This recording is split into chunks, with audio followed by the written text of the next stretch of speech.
इंदौर के महू में हुई हिंसा मामले में बड़ा अपडेट सामने आ रहा है। वो अपडेट क्या है, चलिए सबसे पहले आपको बता देते हैं। महू हिंसा मामले में 4 एफआईआर दर्ज कर ली गई है। 4 एफआईआर में 40 आरोपी पाए गए हैं। 13 लोगों को गिरफ्तार कर लिया गया है। कुछ को एनएसए के तहत नामजद आरोपी बनाया गया है। महू हिंसा मामले में दर्ज एफआईआर में बड़ा खुलासा हुआ है। यह खुलासा क्या है वो भी जान लीजिए। उपद्रवियों ने हमले का प्लान पहले से तैयार कर रखा था। हिंसा के बाद से महू में फिलहाल शांति है। भारत की जीत के बाद जुलूस पर पथराव हुआ था। 12 बाइक, 2 ऑटो, 1 कार, 2 दुकानों में आगजनी कर दी गई थी, तोड़फोड़ की गई थी। एक घर ऐसा था जहां पत्थर इस कदर बरसाए गए थे कि अगले दिन सुबह बाल्टियों में भर भर कर उन पत्थरों को बाहर फेंकना पड़ा था। यानी समझ लीजिए कि पहले से यह तैयारी की गई थी। ठीक वैसे ही जैसे संभल में हिंसा भड़कने के पहले तैयारी थी, प्लान तैयार था, वैसे ही महू में भी ये पहले से तय था कि अगर भारत जीतता है तो जश्न पूरे देश के साथ साथ महू में भी होगा। लेकिन जब महू में जश्न होगा तो फिर उस जश्न के रंग में भंग कैसे डाला जाए, उसको लेकर साजिश कहीं ना कहीं तैयार थी। लेकिन चलिए अब आपको महू के दंगे की साजिश की अलग अलग तस्वीरें दिखा देते हैं कि कैसे यह साजिश रची गई और फिर 4 एफआईआर से पर्दाफाश होता हुआ नजर आया। ये 3 तस्वीरें आपके टेलीविजन स्क्रीन पर है। 9 मार्च का दिन था, जुलूस पर पथराव हुआ और पथराव के बाद आगजनी और हिंसा देखने को मिली। पुलिस का एक्शन देखने को मिला। 10 मार्च को पुलिस ने ताबड़तोड़ कार्रवाई करनी शुरू की और एक्शन यहां पर 10 मार्च को नजर आया। लेकिन 11 मार्च की जो तस्वीर है वो भी आप देख लीजिए कि साजिश का खुलासा हुआ। साजिश का खुलासा इस कदर होता हुआ नजर आया कि जो हिंसा भड़काई गई उसकी पहले से प्लानिंग कर रखी थी, उसकी पहले से तैयारी थी। लेकिन अब ये 11 मार्च को खुलासा क्या हुआ है आपको सिलसिलेवार बता देते हैं कि आखिर कैसे महू में साजिश रची गई थी और उस साजिश को अंजाम भी वहां महू के नफरतियों ने दिया था। हमले का प्लान पहले से तैयार कर रखा गया था।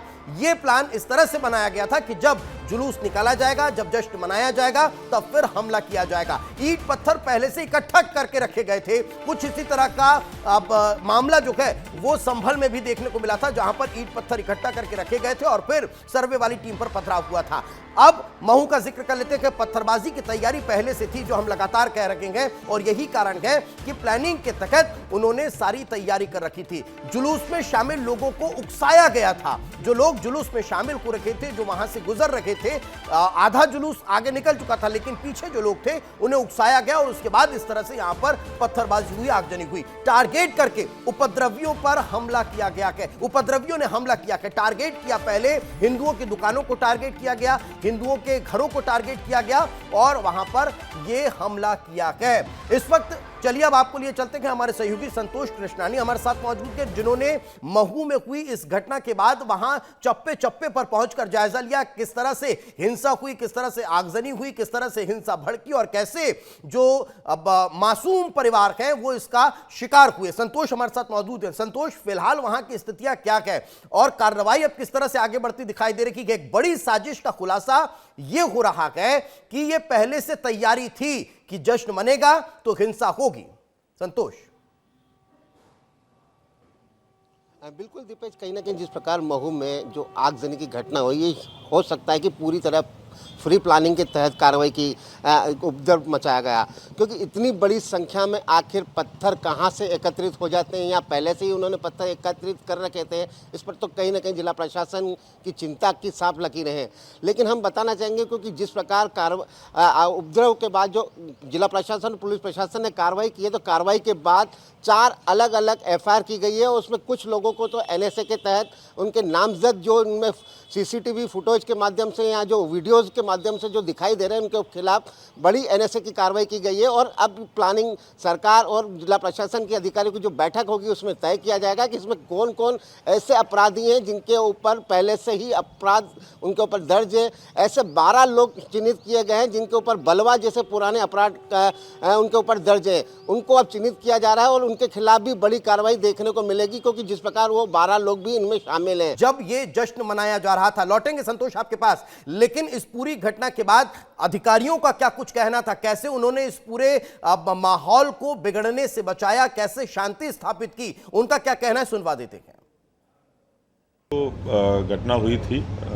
जैसे ही उसकी सूचना प्राप्त हुई, पुलिस के द्वारा तत्काल मौके पर पहुंचकर स्थिति को संभाला गया। प्रशासन की पूरी टीम वहां पर पहुंची और पहले जो एफआईआर हुई थी उसके आधार पर अभी तक जो अंतिम जानकारी मैंने ली थी कि 13 लोगों को उसमें गिरफ्तार भी किया गया है। जहां तक बंद आदि कराने वाली बात है, मुझे लगता है इसकी कोई भी आवश्यकता नहीं है, क्योंकि शांति स्थापित है, प्रशासन अपना काम कर रहा है और जो भी दोषी हैं उनमें से किसी को भी बख्शने का कोई सवाल पैदा नहीं। एक एफआईआर रात को हुई थी जिसमें से 70 अपराधी नामजद किए गए थे और अभी कुछ शिकायतकर्ता और अभी थाने पहुंचे हैं, तो उसकी सुनवाई हो रही है और भी कार्रवाई होंगी।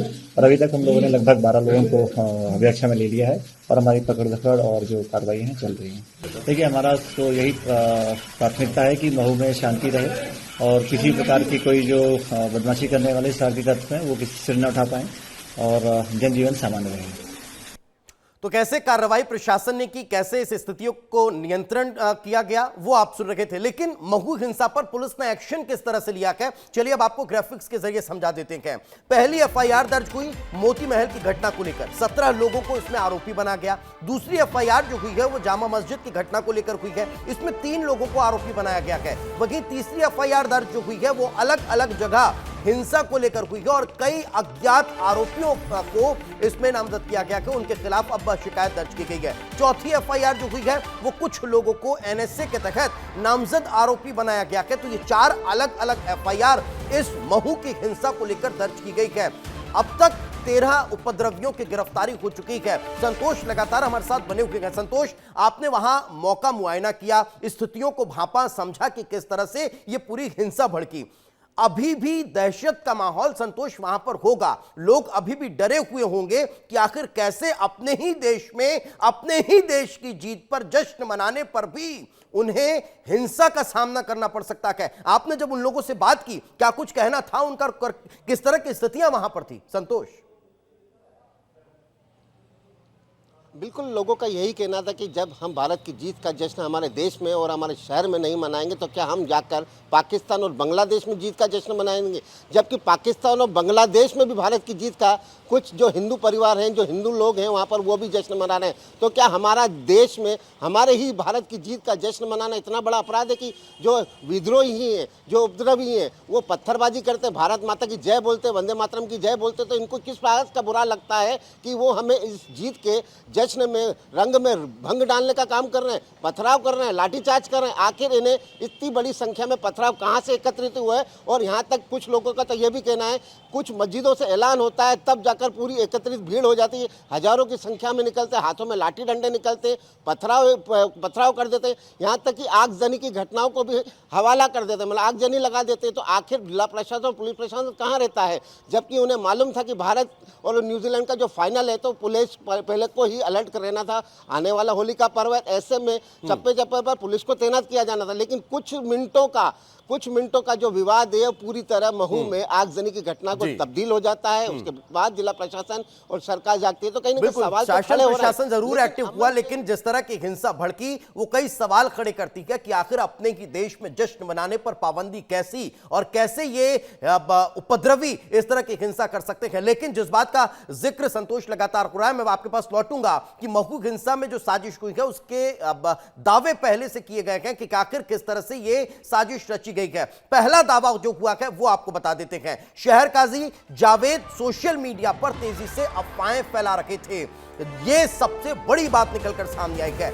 दूसरा जो दावा किया जा रहा है वो ये किया जा रहा है, शहर काजी जावेद प्रतिबंधित इलाकों में टुकड़ों में जुलूस निकाला जा रहा था, तो ये एक और दावा किया जा रहा है। तीसरा दावा जो है वो ये कहा जा रहा है कि चश्मदीद उपद्रव के बहाने पुरानी रंजिश को हवा दे रहे थे। ये चश्मदीद कह रहे हैं कि उपद्रव के बहाने पुरानी रंजिश को हवा दी जा रही थी। चौथा दावा, कलेक्टर आशीष सिंह कह रहे हैं क्षेत्र प्रतिबंधित नहीं, जुलूस में अलग अलग टुकड़ों में लोग थे। तो ये अलग अलग दावे जो हैं वो इस साजिश के निकलकर सामने आ रखेंगे और इस बात का ये खुलासा कर रखेंगे कि कैसे महू हिंसा को लेकर साजिश रची गई थी, कैसे महू हिंसा को लेकर पहले से प्लान बनाया गया था और उस प्लान को इस तरह एग्जीक्यूट किया गया कि देश भर में ये मैसेज दिया जाए कि आखिर जश्न मनाया गया तो फिर इस तरह की हिंसा होगी। संतोष, आप इस पर लगातार नजर बनाए रखें, पल पल की अपडेट आपसे लेते रहेंगे। फिलहाल बहुत बहुत शुक्रिया।